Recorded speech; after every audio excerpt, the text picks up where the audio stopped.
Adams and Vice Chair Stewart, thank you. And of course, we certainly could do none of this without our very great advocates in the state level, the state delegation. So I see Senator Applewhite and other state elected officials that are here, past and present. Thank you. You know, today is such an important day in our community. The city of Fayetteville is a great, resilient community that has been, unfortunately, in the crosshairs of both natural and unnatural created and unintentional disasters here in our community. But we know one thing for sure, that clean, safe drinking water is not only a privilege, but it's a right for the citizens of Fayetteville and Cumberland County and the surrounding communities. So today, because of the hard work of a very tenacious Attorney General, because of our governor and his leadership, and because now they have engaged the federal government and Secretary Regan and others who have contributed to today's success. We're grateful to hear about the great things that are in store to continue to restore safe, clean drinking water to the city of Fayetteville and the surrounding communities. So I thank you for coming today. I welcome all of our dignitaries and others that have worked so hard to make this day possible. And with that, I will give way to our Attorney General, Josh Stein.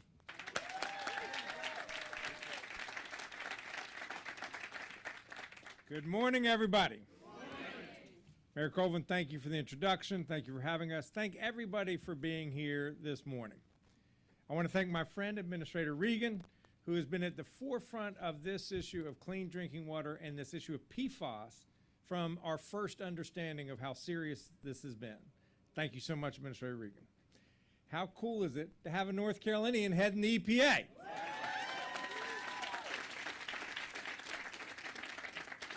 He took what he saw and learned firsthand here in North Carolina up to Washington and is now benefiting the whole country with that understanding. And he's going to have a big announcement today that proves that point directly. Thank you so much, Administrator. I want to thank Governor Cooper. He has been focused on this major issue of clean drinking water from his time in the state Senate to his time as Attorney General to serving now as governor. And of course, he had the foresight to hire then Michael Regan to become Secretary Regan before he became Administrator Regan. Governor, thank you for getting this state to focus seriously on this issue of dealing with PFAS. Today's news illustrates exactly how serious we are about addressing the threat that these forever chemicals pose to the people's health and well-being in North Carolina. The first ever national drinking water standard for PFAS will make our water cleaner and safer and keep our people healthier. The North Carolina Department of Justice, my team and I, we've been working hard to protect the air that we breathe and water we drink here in this state. When you turn on that faucet at home, you shouldn't have to worry that drinking that water or taking a bath in that water will make you or your loved one sick. We've already made encouraging progress as it relates to PFAS in North Carolina.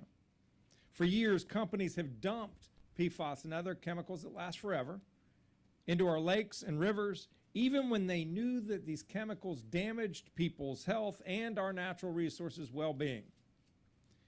As lawyers for the Department of Environmental Quality, my team helped Secretary Regan and Governor Cooper win a milestone settlement with the chemical company Chemours just down the river.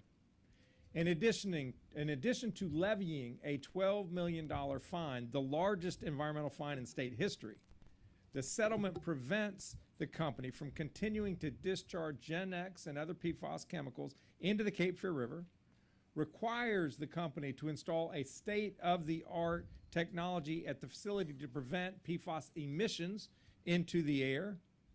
The settlement requires the company to contain and clean up the contaminated groundwater at the facility. It requires Chemours to put in filtration systems with people whose private well water has been contaminated. But my office did not stop with that settlement. In October 2020, I announced an additional lawsuit against Chemours and DuPont over the Fayetteville Works manufacturing facility. This lawsuit demands that the companies pay for the damage that they have inflicted on the state's natural resources. Since then, I have filed 6 additional site-specific lawsuits against DuPont, 3M, and 12 other manufacturers of AFFF, a firefighting foam that contains PFAS. These companies need to pay for the damage that they've caused, clean it up, and monitor it to make sure that it doesn't cause more damage in the future. I will continue to do everything in my power to protect North Carolina's natural resources. Our children and grandchildren deserve clean air, clean water, and a healthy climate, and I commit to doing my part. It's my pleasure now to bring forward Ken Cook, President and co-founder of the Environmental Working Group, a nonprofit, nonpartisan organization dedicated to protecting human health and the environment. Ken.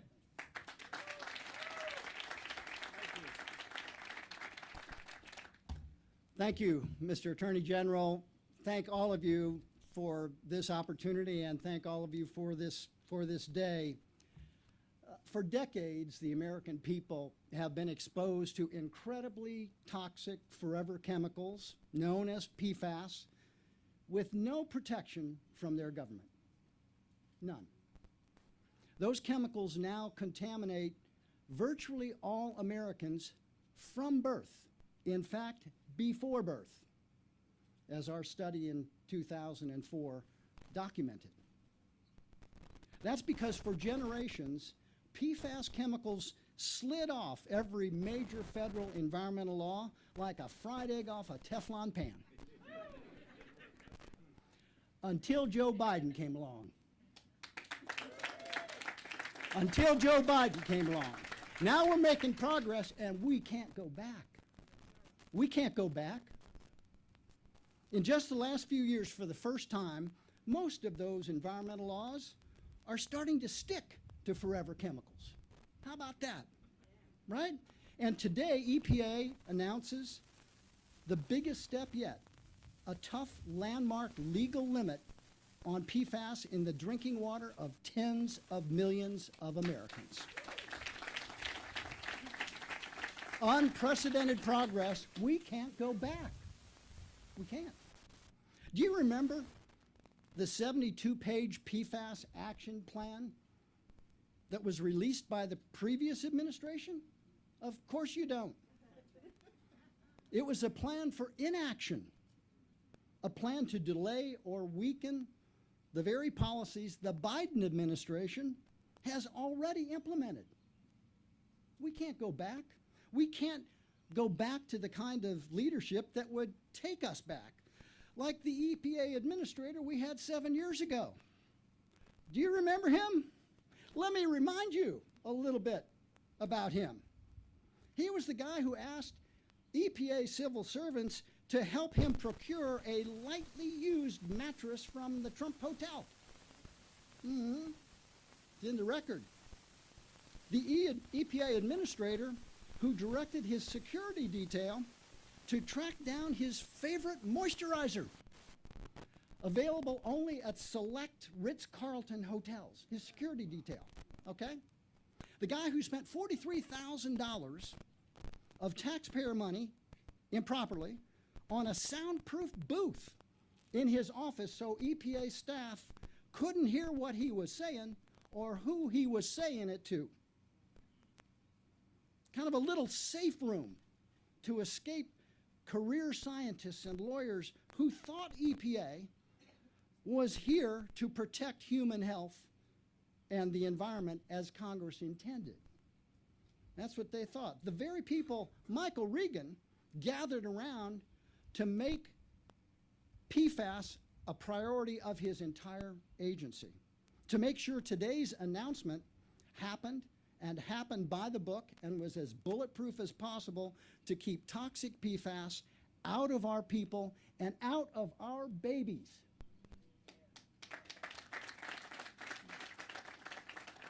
Now here we are 3+ years into his tenure. He's taking on PFAS pollution from every angle, and yet the American people have no idea which moisturizer he prefers. We don't know. It doesn't even come up. That's progress. We can't go back.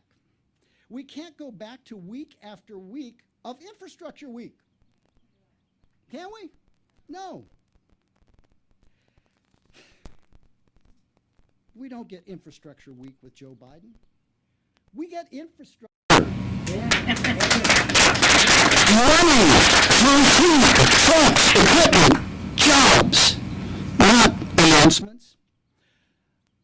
Like the $10 billion in the bipartisan Biden infrastructure law earmarked to deal with PFAS in our water supplies, and the $1 billion announced today to help water utilities meet this tough new standard. Real money, real infrastructure. This is infrastructure. This is what it looks like. You got to build it, and you got to pay for it. So is it enough funding to do the job? No, of course not. Where will we get the rest? Well, me, I would start with the guy who got us the first $10 billion.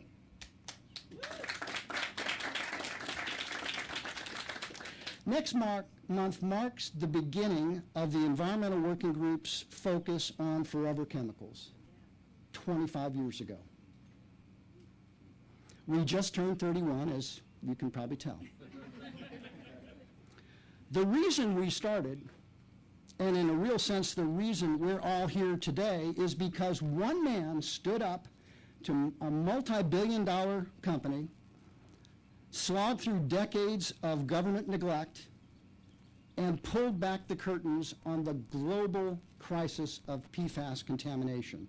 That man is Rob Bilott. He's right back there.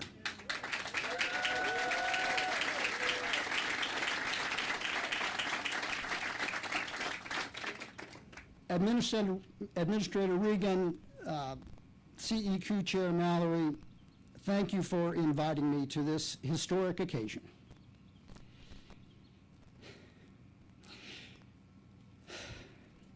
If an organization can be considered to have a life's work, PFAS is surely it for my organization, Environmental Working Group. Sorry. And this is the best PFAS day I've had in a quarter century. Thank you for your courage and your persistence and your fealty to duty. You've set us on the right course. At long last, I know you'll stay the course because we can't go back. Chairman Mallory, the floor is yours.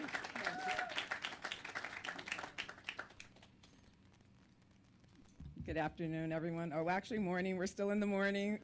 Thank you. I said yesterday to Ken that he always gets the room fired up, and he didn't disappoint today as well. So thank you, Ken Cook, for the introduction and for all that the Environmental Working Group has done and for your support of the efforts of today's announcement. It could not happen without people like you and without the courage that it took to continue to push this issue and for the EPA administrator and staff to actually move forward on what was clearly a needed action. It's really a pleasure to be here in Fayetteville with the administrator and to mark a critical step toward delivering clean and safe water to communities in North Carolina and all across the country.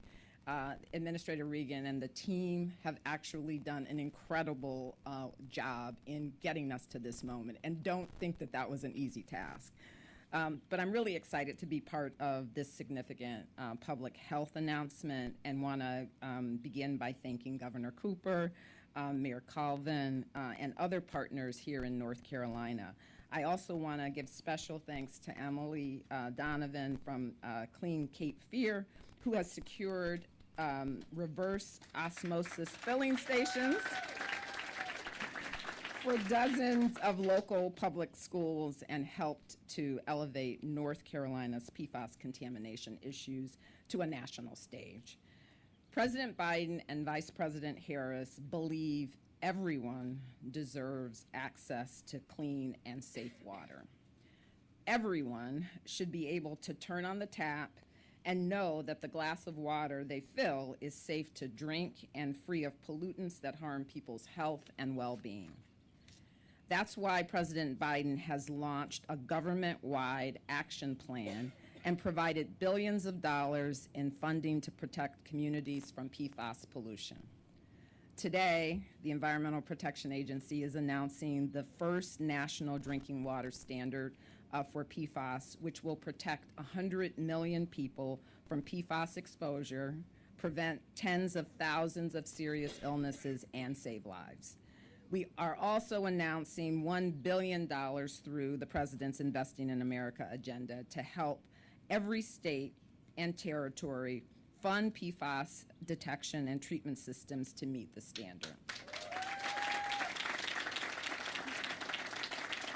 This funding is part of $9 billion through the President's bipartisan infrastructure law to address PFAS and other emerging contaminants in drinking water, the largest investment in tackling PFAS pollution. The investments build on President Biden's action plan to address PFAS pollution, safeguard public health, and advance environmental justice, all while ensuring the Biden cancer moonshot goal of cutting the cancer death rates by at least half by 2047. Administrator Regan will go on in more detail about the announcement, but first I'd like to just take a step back and share what this announcement really means. In Oakdale, Minnesota, a chemical plant dumped PFAS-containing waste for decades, contaminating the community's drinking water. Cancer was found to be a far more likely cause of death in children in Oakdale than in neighboring communities. The importance of this issue for children, families, and communities goes far beyond what any numbers convey. I want to highlight the personal story of Amara Strandi, who spent her final months calling for action. After years of battling tumors and more than 20 surgeries, Amara passed away one year ago this month, just before her 21st birthday. Today's action is a critical step in striving to ensure that no child or community, no family, no parent experiences the devastation of that Oakdale has seen. The first national water standard for PFAS marks a significant step towards delivering on the Biden-Harris administration's commitment to securing clean water for people all across this nation. And with that, I will turn it over to Governor Cooper.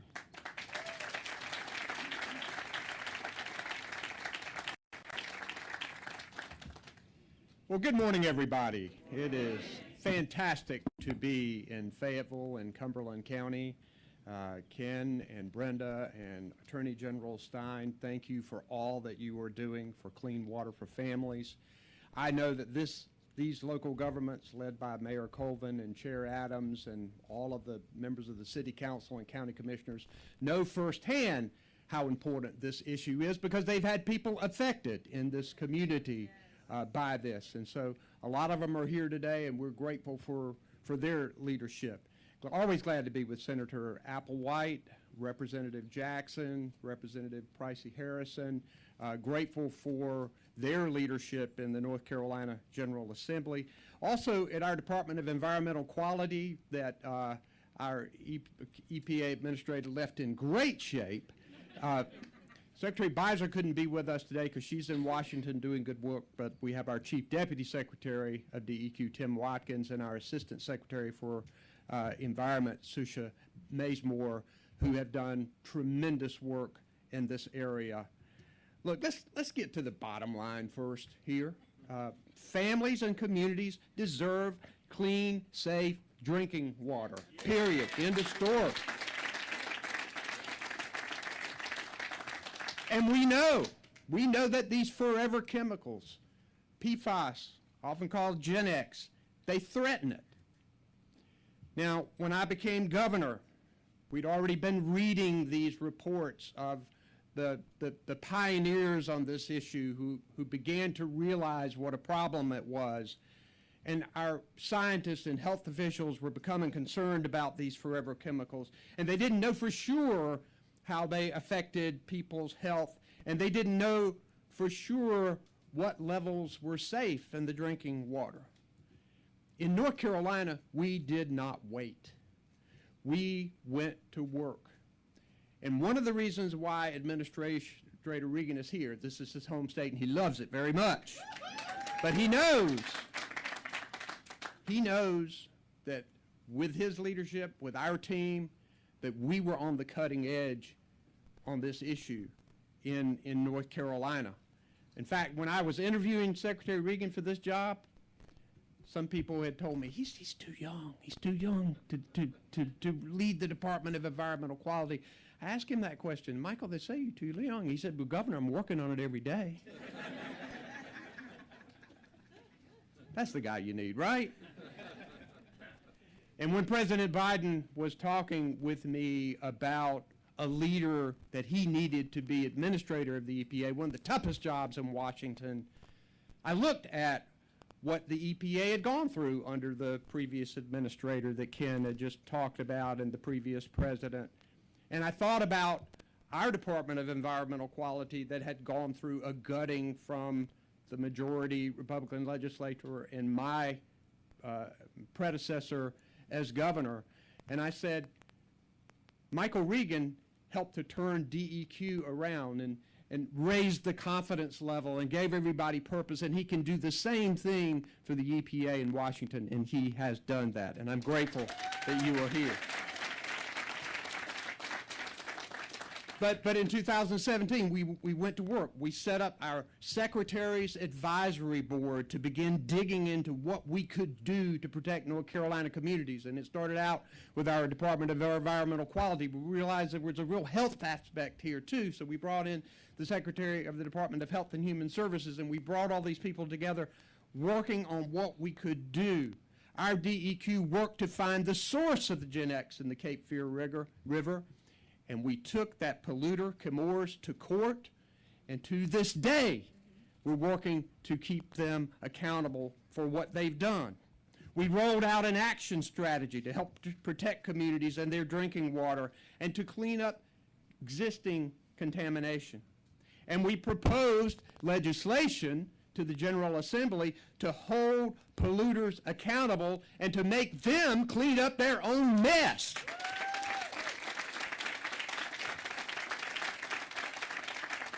And we asked the General Assembly for additional resources to fight this battle. North Carolina has led the way across the country in fighting this challenge, but we knew we needed help.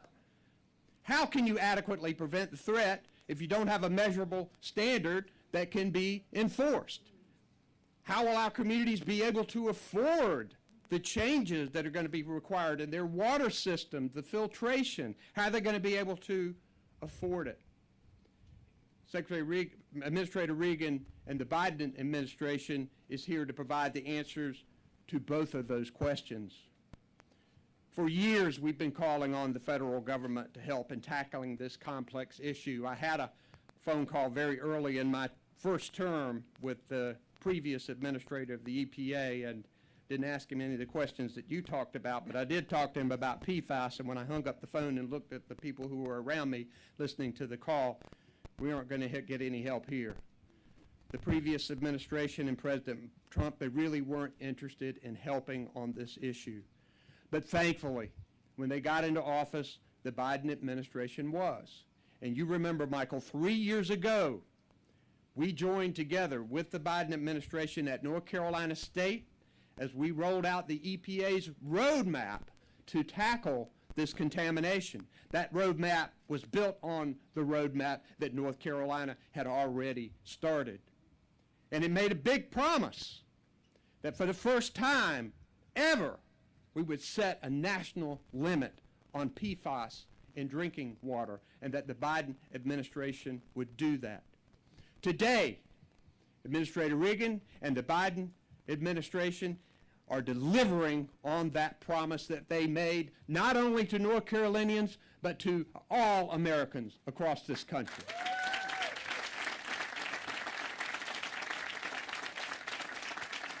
Today, our calls have been answered. These new standards will help give people the confidence they deserve when they turn on the tap, that their water is safe and clean.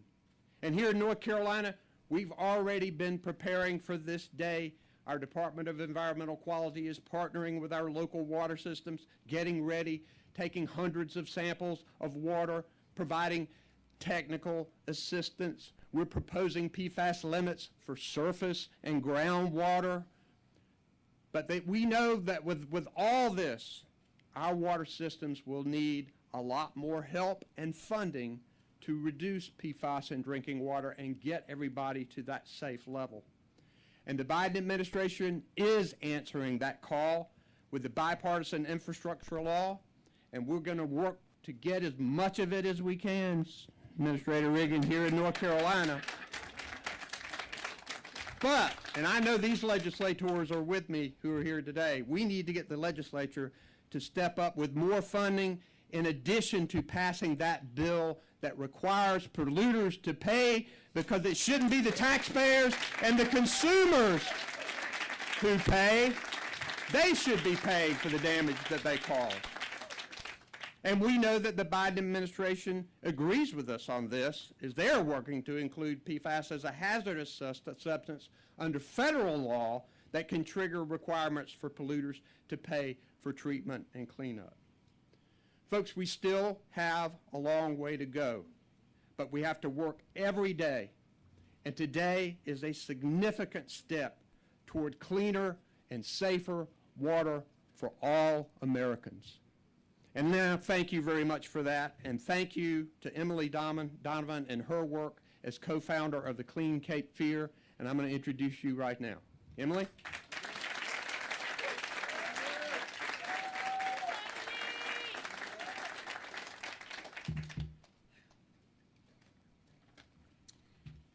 So, my family lives 80 miles downstream from Chemours, and I didn't know about the extreme levels of Gen X and other PFAS in our tap water until 6 years ago. At that time, there was one statement we kept hearing over and over again from local leaders: our tap water meets or exceeds state and federal guidelines. But we knew those words were worthless because there were no state and federal drinking water standards for PFAS. In June of 2017, after we publicly learned about Chemours, the company sent their executives to Wilmington, North Carolina for a closed-door meeting with local leaders. Only one reporter, Adam, was allowed in the room. Sorry, he's here today, right there.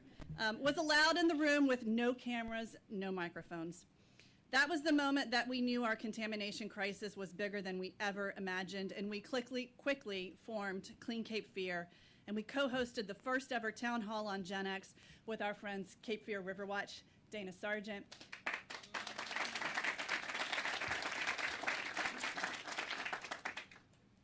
Our public trust was severely broken when we realized what DuPont did in Parkersburg, West Virginia was exactly the same thing that they were doing in North Carolina for nearly 40 years. I raised my children on this water. 130,000 parts per trillion of total PFAS is the current estimate that we likely drank every day during the peak of our contamination crisis. My daughter is here today with her friends. They were raised on that water. And thank you, Detlef Knappe and your lab, for analyzing that. And a special shout out to Harper Peterson for forming Clean Cape Fear around his dinner room table. In the last few years, Clean Cape Fear has lost 4 friends that lent their voices to our fight. All of them were my age. They died of either rare or recurrent cancers or chronic health problems that are too great to overcome. John C. is here today because her husband can't be. My own husband developed a brain tumor 3 years after we moved to this region. My family and I have Chemours-specific PFAS in our blood, and no one can tell us or our doctors what health risks are associated with those exposures or how to provide us with preventative care. This has been our reality, not just mine. Mike Waters is here today. His friends are here today.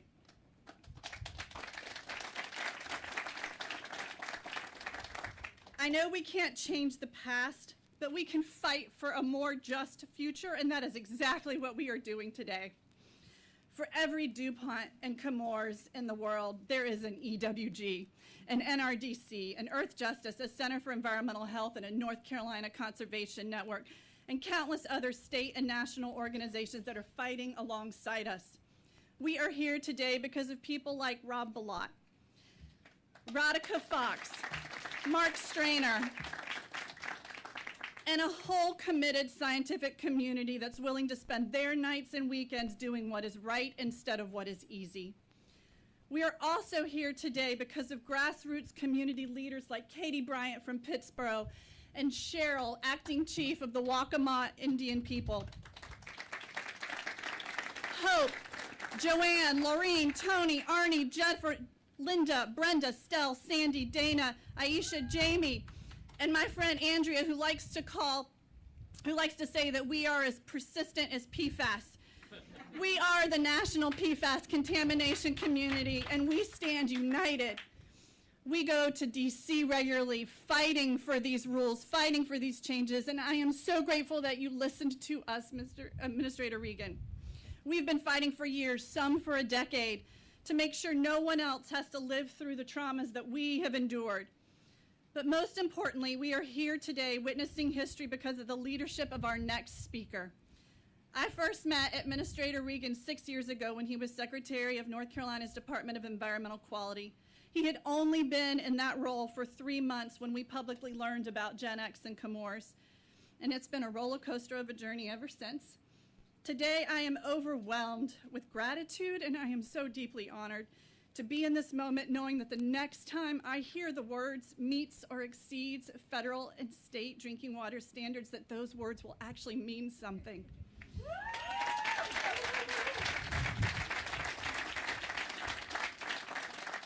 So it is with great honor that I welcome North Carolina's favorite son, NC State A&T graduate. Buildings need to be named after you, friend. Our next speaker, U.S. EPA Administrator Michael Regan.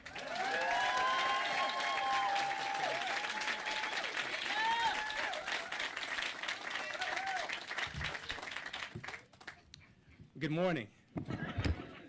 I have to thank Emily for that introduction. Emily, we have come a long way. Yes, I remember those early years, and I want to say thank you for your leadership and for your bold advocacy, not just for your community, but for communities all across this country. So thank you. To my good friend, Roy Cooper.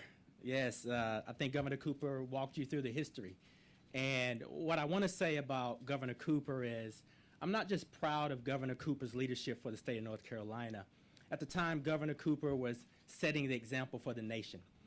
I think you all heard that during the previous administration, it wasn't because the career officials did not have the will. It was the political leadership that didn't have the will.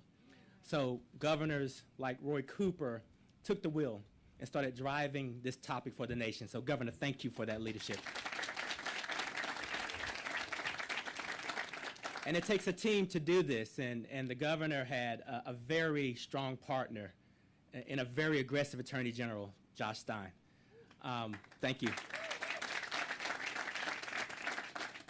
Josh's bold leadership and the career staff at NCDOJ really took the helm and helped our agency at the time navigate some very tough terrain.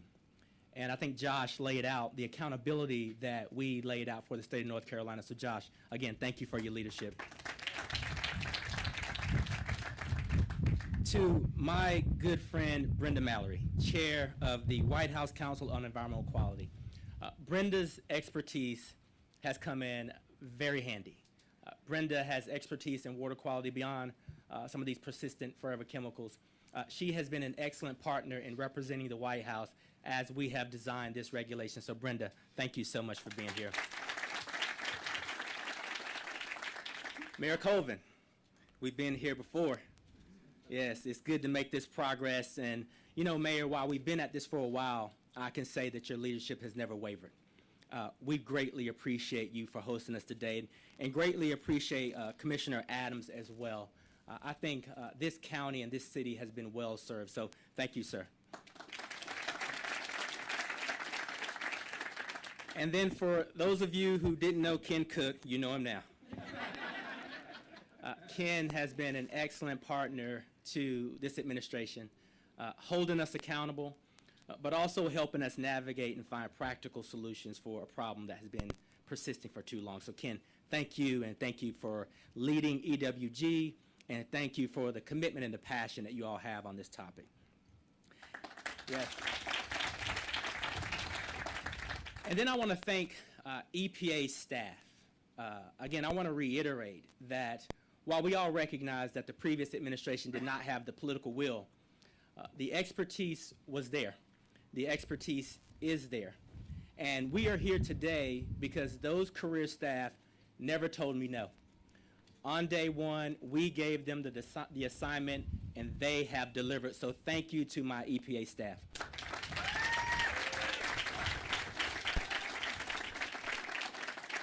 Now, folks, I'm proud to work for a president that understands the threat of PFAS. And he understands that because on day one, he launched a whole-of-government approach to begin to address this issue. We could not be here but for the will and the vision of President Biden. I'm thankful to work for a leader who understands and sees people and will not leave any communities behind. Yes. In North Carolina, we've proven time and time again that the best way to create strong, durable policy is to bring all stakeholders to the table, regardless of the political party or background, together examine all of the issues from all sides and form a common solution. This has been my perspective as EPA administrator in Washington, D.C., but it was also my perspective when Governor Cooper appointed me as Secretary of North Carolina DEQ back in 2017. As Secretary back then, we faced a lot of obstacles.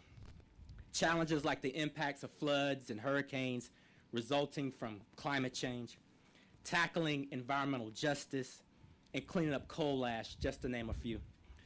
But by far, one of the most difficult challenges was discovering the presence of forever chemicals in our soil, in our air, in our water. For me personally, this battle started right here in Fayetteville, North Carolina.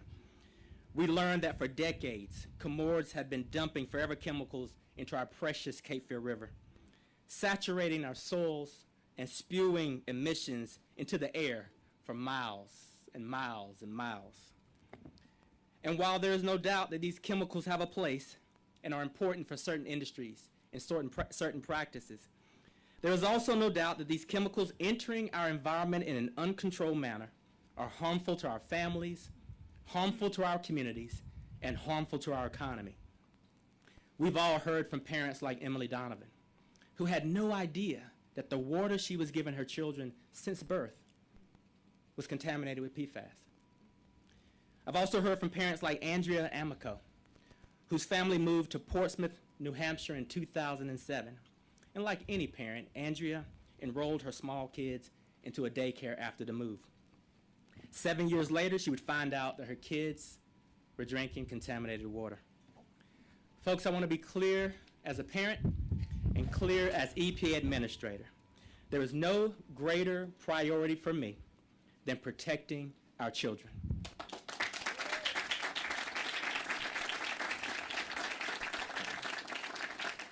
So from day one, under the leadership of President Biden, we set up a group of senior EPA career officials across multiple offices to develop a multi-year PFAS strategy to begin tackling this persistent problem, this persistent threat to the American people.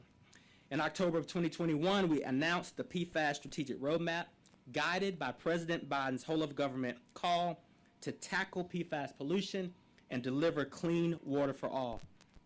And in the years since, we have accelerated our progress to protect communities. We're holding polluters accountable. We're advancing the science around PFAS. And we're listening to and learning from the very communities that have had to face the fears of contamination. Now, just a year ago, I stood in Wilmington, North Carolina, just downstream of this community that we're in today, to announce EPA's proposed national drinking water standard for PFAS. And today, I am back to finish the assignment.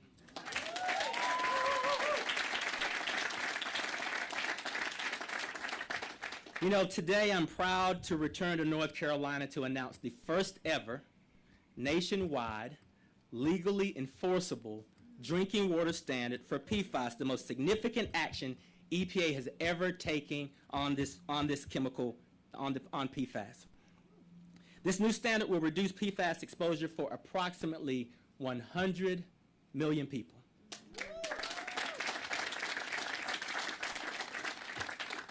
And I want to say it again, because we throw numbers around. 100 million people. It'll prevent thousands of deaths, reduce tens of thousands of serious illnesses, not just in North Carolina, but all across the country. And folks, I want to be clear on something else. PFAS doesn't care what your politics are. Doesn't care where you live. Doesn't care how much money you have in your pocket. When it comes to the basic needs of clean drinking water, no matter what your political party is, or whether you live in the South, on the West Coast, or in the Midwest, everyone should be able to turn on their tap and trust that the water that they're drinking and giving their children is safe. So I'm proud to say that this rule is the result of a collective, bipartisan effort, with all sides united, fighting to find a common solution to the threat of PFAS contamination. It's the result of governors across the country like Roy Cooper, Phil Scott, Michelle Lujan Grisham, and Gretchen Whitmer. Attorneys generals like Josh Stein, Michelle Henry of Pennsylvania, Tim Griffin of Arkansas, and Chris Mays of Arizona. It's the result of my partners in Congress like Senator Tom Tillis, Congressman Hudson, Senator Carper, who came together to protect the health of all communities across the country. And it's the result of community advocates like Emily Donovan, Hope Gross of Pennsylvania, and Sandy Wynn Stelt of Michigan, who pushed for stricter PFAS standards in drinking water for years, while also facing difficult health challenges of their own from exposure or caring from loved ones who've been exposed. And folks, you're going to hear people talk about cost and it can't be done and we shouldn't do this. Let me just tell you, it can be done. It can be achieved using a range of technologies and approaches that many water systems are using today. And this water treatment facility right here has been on the front lines of finding ways to reduce PFAS exposure, and cities like Fayetteville are showing that together we can get the job done.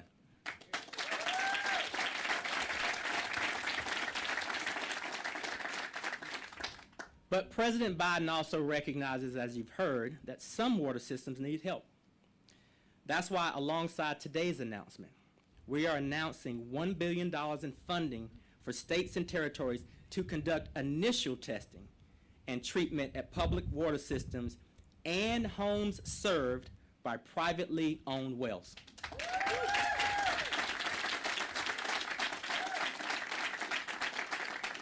Now I'm going to throw a few numbers around because that's $1 billion. That's a part of a larger $9 billion package. That's a part of a larger $20 billion package to begin to tackle these pervasive chemicals. With today's actions, we're one huge step closer to finally shutting off the tap on forever chemicals. And I promise that everything that this agency does to implement the standard will be done putting people first.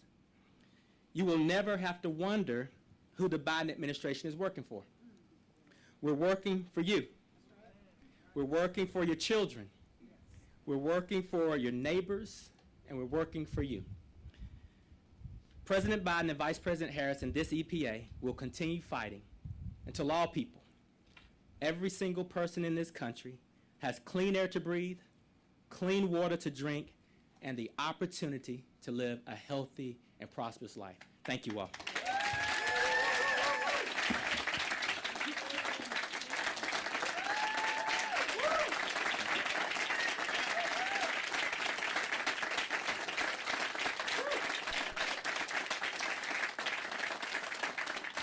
And with that, I'll invite the speakers up and we'll take a few questions from the press.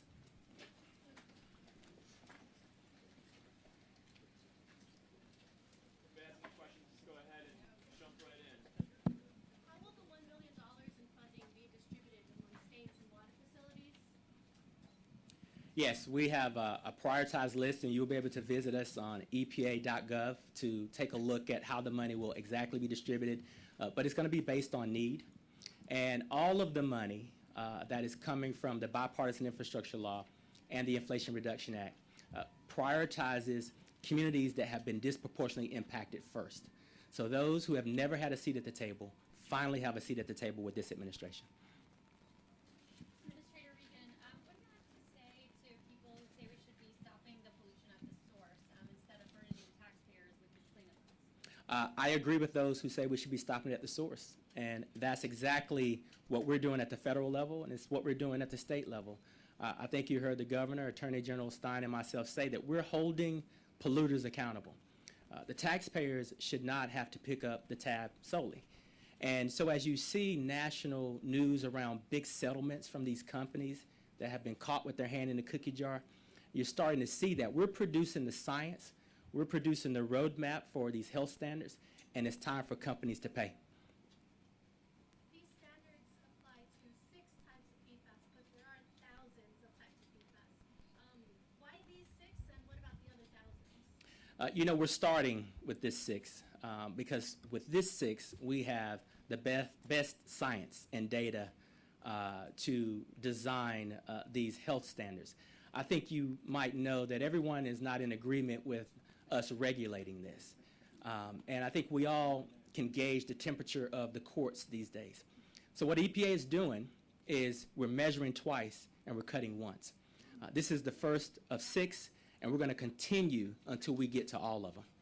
What about the timeline? It's 5 years, so what will happen? What can utilities and regular folks do in the meantime while this is playing out? Well, you know, what we're going to do is we're going to be providing technical assistance to all of our utilities across the country. What we have to really take into account is most utilities, or a lot of utilities like this one here today, are already taking action. This rule that we are announcing today, we expect that maybe 6% of utilities across the country may not be in compliance. So we're going to target them first. We're going to provide technical assistance. We're going to try to make sure that this $1 billion, that's a part of this $9 billion, is focused and trained on those facilities. Listen, we don't want to leave anyone behind. We do recognize that some facilities will need help, and President Biden has created a situation where not only can we provide resources and investment, but EPA also has the technical assistance to go along with that. Governor, so we have a federal drinking water standard now. We don't have a state surface water standard. Is there more or something else your DEQ should be doing to prevent that pollution? I think it's our intention to provide surface water standards for North Carolina. It was important for us, for the federal government, to come forward with this standard, but we're working now. We're providing technical assistance. We're going to continue to ask the General Assembly for more funding, and I think it's important that we are comprehensive about this. So we look forward to establishing those standards as well. Anybody else? What kind of moisturizer do you use?